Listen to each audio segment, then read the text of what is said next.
A 52 años del movimiento y matanza de estudiantes del 2 de octubre de 1968, se desconoce el número exacto de jóvenes fallecidos en la Plaza de las Tres Culturas en Tlatelolco.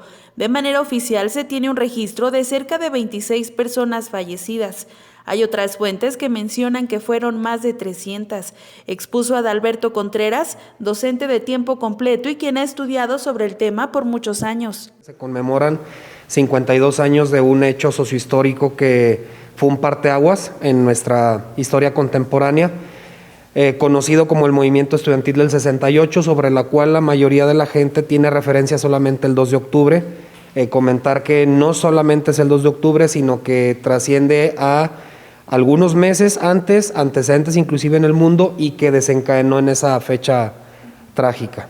Todo inició el 22 de julio con una gresca entre estudiantes, es una versión que se maneja.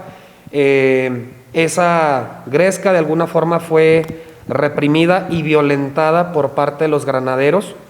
En vez de calmar el asunto, pues al contrario, le echaron más pólvora. Esto derivó todos esos conflictos que a lo largo de lo que restaba el mes de julio, agosto, septiembre, estuviera la Ciudad de México prácticamente en un vilo en cuestión de la violencia que se estaba dando de manera inusitada. Había habido personas desaparecidas, muertos, inclusive muchísimos heridos. Era un delito en ese entonces ser estudiante. Y ya concretamente en el 2 de octubre pues se dio el suceso lamentable. Después inclusive todavía se seguía persiguiendo a todas aquellas personas que tenían algún determinado, alguna fama política por parte del movimiento, tanto estudiantes como maestros, iban siendo perseguidos, todavía se siguieron apresando a algunos.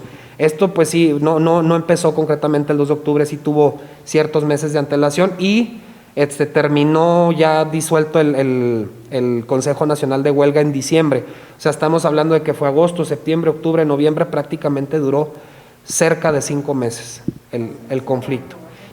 Había un contexto de cierta algarabía a nivel mundial. En México concretamente, pues teníamos algunas protestas sociales importantes en la década anterior al 68 y durante el mismo decenio de los 60. El presidente en ese entonces, hablo de Gustavo Díaz Ordaz, pues ya tenía una cierta fama, digámoslo así, de ser represor, de ser una persona relativamente intolerante a las manifestaciones sociales, y cuando a él le toca pues ser hospedador, digámoslo de esta forma, de las Olimpiadas que también se celebraron en el país en octubre del 68, pues él quería tener todo el contexto social en calma. Se maneja la versión de que de alguna forma el gobierno de Estados Unidos, la CIA inclusive, empezó a meter mano en este esquema. Buscaron alborotadores de alguna forma que hicieran que la gente socialmente ebulleciera, salieran personas pues que no estaban como muy contentas con el régimen, con el afán de apresarlos y poder celebrar la fiesta olímpica en buenos términos. Desgraciadamente se le salió de las manos, derivó en lo que fue la matanza del 2 de octubre concretamente. Hubo presencia militar en la mayor parte de lo que fue el conflicto estudiantil. No era algo a lo que se estuvieran acostumbrados, y pues de alguna forma también se manejan ciertas versiones de que el secretario de la Defensa Nacional, Marcelino García Barragán, en ese entonces desconocía de ciertos planes que se habían fraguado desde la presidencia o inclusive a las cercanas al presidente. Esto desencadenó en una mala comunicación y por consecuencia la masacre que todos conocemos. Hay muchas versiones al respecto. Este es uno de los motivos principales que nos deben de orillar a buscar razones, de buscar fundamento, investigación, etcétera. De manera oficial se tiene un registro de cerca de 26 personas fallecidas. Hay otras fuentes que mencionan que fueron más de 300. No se sabe con certeza todavía qué tipo de gente, no qué tipo, sino cuántas personas fueron las que murieron, las que fallecieron, cuántos los desaparecidos. Como le digo, pues el gobierno hizo un recuento de muy pocas personas. Hay otros que dicen inclusive que los cadáveres los echaron en los mismos camiones, los fueron a incinerar al campo militar número 1, que los fueron a vaciar al Golfo de México etcétera. Es algo todavía que queda un tanto en incógnita, ¿no? Hay mucha información al respecto que no se ha dado a conocer. Se tuvieron varias horas de grabación.